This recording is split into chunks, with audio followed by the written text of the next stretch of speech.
Huck Finn prays for fishhooks, rubs a magic lamp till he sweats, and gets absolutely nothing. So what does a boy do when every adult's promise turns out to be a lie? Okay, that's a kid losing faith in everything at once. I need to hear this.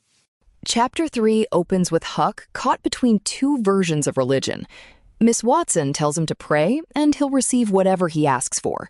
He tries, and gets a fish line with no hooks. The widow offers a gentler idea, spiritual gifts, helping others.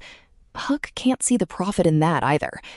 Meanwhile, a drowned body turns up in the river that people say is Pap. So, is Pap actually dead? Huck doesn't think so. He knows a drowned man floats face down, not face up, so he figures the body is a woman in men's clothes.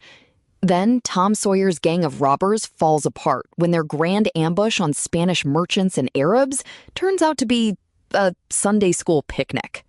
Let's look at two key scenes.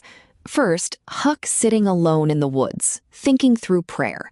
He asks himself why the deacon can't pray back his lost money, why Miss Watson can't pray herself fat. It's hilarious, but Twain is doing something sharp here. He's using a child's literal logic to expose the gap between what adults preach and what actually happens. Huck isn't being disrespectful. He's being honest. That's such a Huck move. He just follows the logic wherever it goes. Exactly. Second scene, the ambush on Cave Hollow. Tom promises elephants, camels, diamonds, 400 soldiers. The boys charge out and find a primer-class picnic. When Huck questions it, Tom blames magicians and enchantment. He even references Don Quixote. Twain is contrasting two ways of seeing the world: Tom's romantic fantasy versus Huck's stubborn empiricism. Huck tests things. He rubs the lamp, nothing happens, and he's done. So Tom is all imagination and Huck is all evidence. That's a brilliant pairing. The character driving this chapter is Huck himself. He's wrestling with belief, religious belief, superstitious belief, belief in authority. Every system fails his personal test. What changes here is subtle but important. Huck begins trusting his own judgment over what adults and books tell him. That independence will carry the entire novel. He's already thinking for himself, even when everyone calls him a fool for it. The central theme is the conflict between received wisdom and personal experience.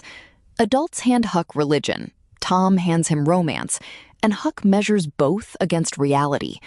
The symbol to watch is the old tin lamp. Huck rubs it, expecting genies, and gets nothing.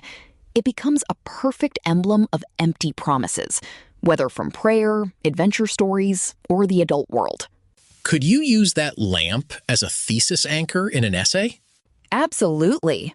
It crystallizes Huck's empirical worldview in one concrete image. Here's your essay tip. Use Huck's fish line without hooks anecdote as a thesis example for any question on Twain's satirical method. It shows how Twain uses childlike literalism to critique adult hypocrisy. In one sentence, you can quote directly. Here's your discussion question. Is Huck a natural skeptic, or has his rough life simply forced him to stop believing in things that don't deliver? Drop your thoughts in the comments, and don't forget to subscribe to Billabong Reads. See you next chapter.